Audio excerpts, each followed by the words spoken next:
What are real estate infill opportunities? What does that term even mean? And how can you use them, leverage them to accelerate your multifamily investing returns? That is exactly what we're talking about in today's video. So make sure you hit the subscribe button right now so you don't miss more videos about building wealth through multifamily real estate. I'm Seth Ferguson. Let's get right into it and talk about infill opportunities in multifamily.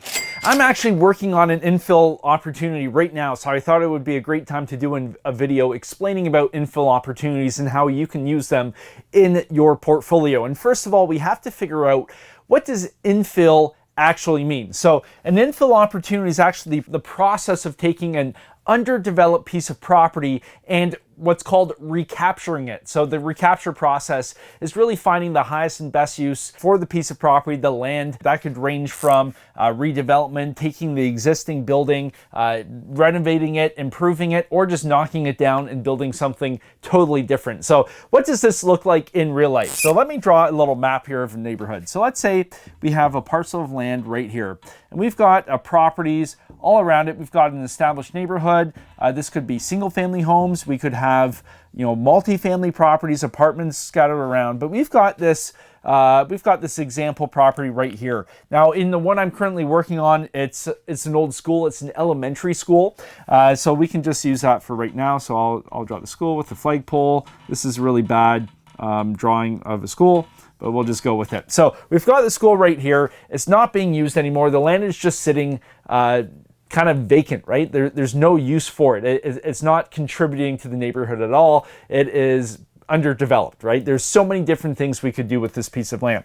And we've got an established neighborhood all around it, right? It's all single family homes around here. The neighborhood's been there for years. We've got all the amenities close by. We've got, shopping, major employers, all of that sort of stuff. So infill, basically we are recognizing that this piece of land is underutilized, right? It's a school that's not being used. It's just sitting there, but it's a prime piece of real estate because it's in the best location, right? The neighborhood's developed around it. We've got everything around it, and it is just sitting there waiting to be recaptured, which means we are now going to go in, recapture the land, so improve the use of that land. So a couple different ways that you can recapture something. So sometimes in multifamily, right, we can take an old industrial, real piece of property. It could be a warehouse, and we can convert it to multifamily. That's a really cool trend that's been going on recently, and you can do some really neat units in there in that conversion process. So that's really neat. We've even seen, using the school example, I've seen people take really interesting schools, from the early part of the 20th century, so early 1900s builds. You got lots of character in it, and they convert it to multifamily. So multifamily from schools. That one's really neat. And then you can also just knock everything down, which is kind of what we're doing in my example, or in the one I'm working on now. So you just bulldoze, I'm not even going to draw a bulldozer. I was thinking about it. So you can even just bulldoze and build from scratch because you can build something to your exact specifications, and you can do it how you want. Everything's going to be brand new, and you don't have to worry about it. So you've got a whole bunch of different opportunities and options when you're doing infill. So the question you have to ask yourself is, what is the highest and best use? How can I best utilize this piece of property, right? Because right now it's sitting there, not doing anything, and you need to come up with a business plan to figure out, okay, well, how can I generate the revenue needed for this to make sense? How can I create the profits I need, not only for yourself if you're the person running the deal, but also for your investors along the ride? Oftentimes, let's put on a developer hat, shall we say. Okay, so if we have our developer hat, and let's say this is Infill, Canada or USA, right? So you've got the center of town here, and then oftentimes new development, it's always going to spiral.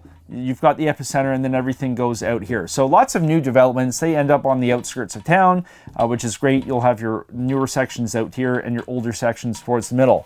What infill does is actually gives you an opportunity to avoid the periphery here and actually get back into the more established areas.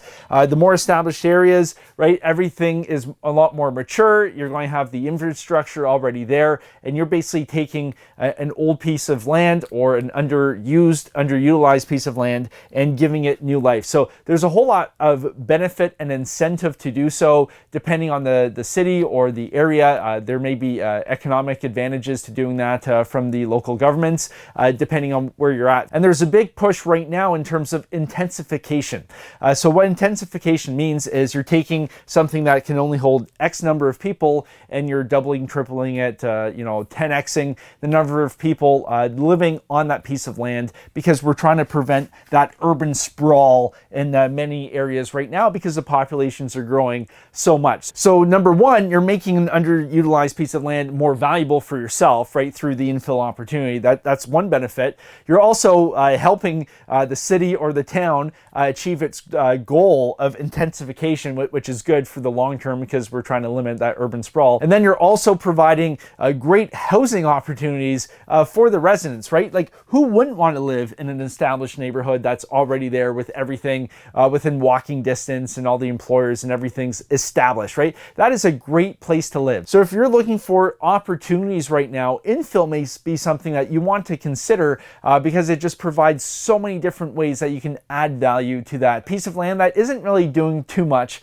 right now. So hopefully you found this valuable, this introduction into infill opportunities. And if you're interested in learning more about investing in multifamily real estate, you can download my free multifamily investing quick start guide. Just go to sethferguson.org/guide and you can download your free PDF right now. And if you liked this video, if you found it useful, hit the like button, leave a comment.